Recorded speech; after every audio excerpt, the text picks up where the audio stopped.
So hey guys, welcome to my channel. I am Shari of Cagayan de Oro City. I am doing random videos here in YouTube, so just check out my playlist. And if you like, just hit the subscribe button and the bell notification on the side for you to be notified each time I upload a new video. So for today's video, as you can see, I am here sa aming munting tahanan. And naisipan ko lang po na i-share sa inyo yung aking setup pag nagzo-Zoom meeting ako.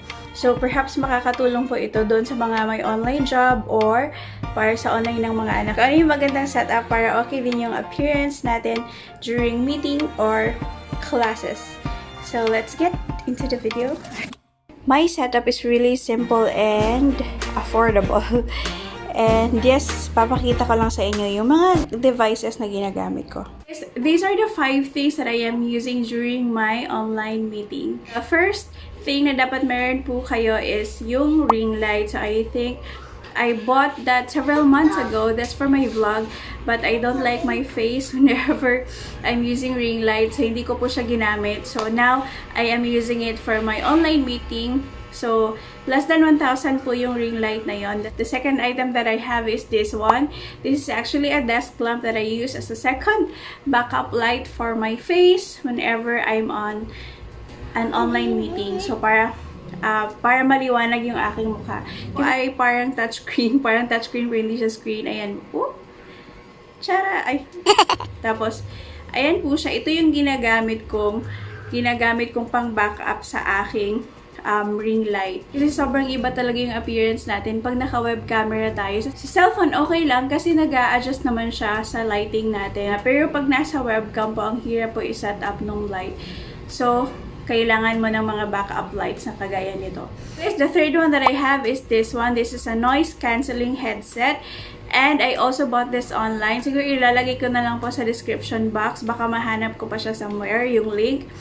And yes, this is a noise cancelling one. So, kahit maingay po yung nasa paligid nyo, hindi po yun siya masyadong maririnig nung kausap nyo or during the meeting. Pero minsan talaga, pag medyo sharp yung noise, like, dito po kasi sa amin, yung pinsan ng husband ko, ay meron po silang mga mini pincher, meron silang maliliit na dogs na marami.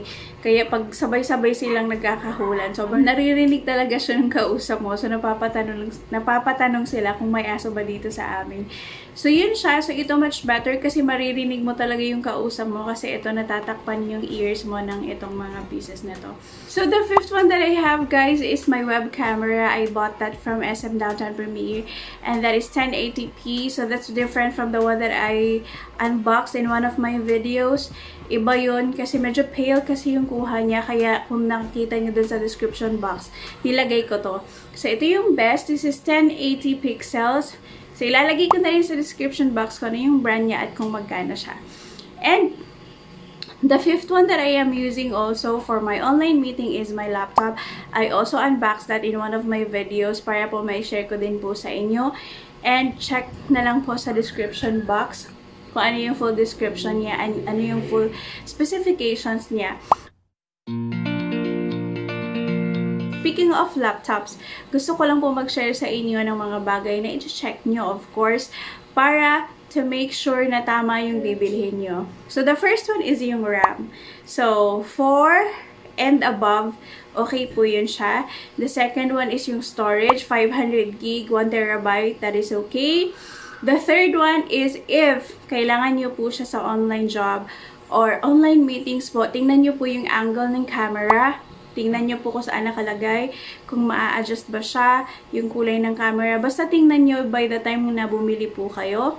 Yung fourth one naman po ay kung gaano po siya katagal maglalast ng power niya or yung battery niya. So, yun po yung i-check nyo kung ano yung priority nyo.